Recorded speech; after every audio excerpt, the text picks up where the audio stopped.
घटना यहाँ पे घटी है उसका विस्तृत अनुसंधान और जांच मेरे द्वारा अनुमंडल पुलिस पदाधिकारी नरकटियागंज के द्वारा किया गया है। जो मृतिका हैं नाबालिग हैं और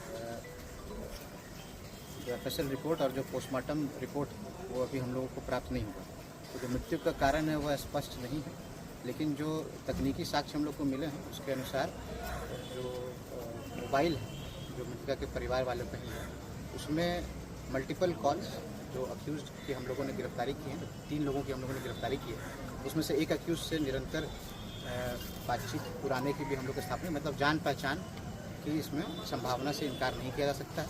और साथ में ही अपनी मर्जी से वो यहाँ से गई हैं और उसके बाद एक होटल की यहाँ पे बात आती है, होटल में पहुँचे हैं और उस होटल में जो वीडियो साक्ष्य उसको हम लोग ढूंढने में लगे हैं। जो होटल मालिक उसको गिरफ्तार किया गया है, उसका बयान लिया गया है, तो उसके द्वारा भी बताया गया है कि 2 लोगों के साथ वहाँ पे जो बच्ची है उसका मूवमेंट था, साथ में वहाँ पे वो गई।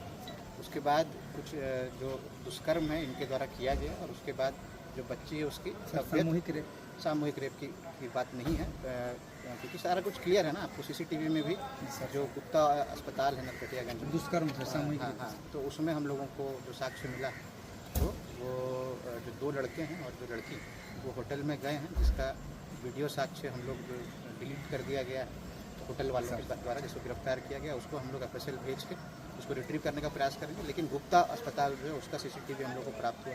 उसमें 2 लड़कों के साथ वो लड़की आपको वहाँ पे जाते दिख रही है। तबियत बिगड़ने के बाद डॉक्टर रवि रंजन उनके पास गई हैं और उसके बाद फिर जीएमसी अस्पताल गई जिसमें यह घटना घटी। अब जब पोस्टमार्टम रिपोर्ट आपको प्राप्त होगा तब मैं इस संबंध में बता पाऊँगा कि यह रेप है कि नहीं है। लेकिन क्योंकि जो कानूनन प्रावधान है 18 साल से कम उम्र की जो माइनर गर्ल हैं उनके साथ संबंध बनाना आपको रेप की श्रेणी में ही आता है, तो ये इस तरीके से इसका मैं अनुसंधान मेरे द्वारा आपको कराया जा रहा है।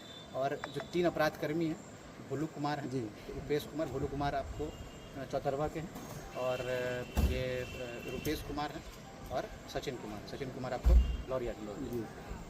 तो जो विस्तृत प्रेस ब्रीफ आपको अभी तो ग्रुप में डीएसपी साहब के द्वारा डाल दी गई है। जी सर, तो यही मामला है और ये मैं यही अनुरोध करना चाहूँगा कि जो विधि व्यवस्था की समस्या जो बनाई गई जिन भी कारणों से या आपको उचित संदेश नहीं देता है, और क्योंकि जब से मैंने यहाँ पे ज्वाइन किया एक क्राइम के एक केस को मेरे द्वारा कम देखा जाता है, तो सारा डिटेक्शन हम लोग करते हैं।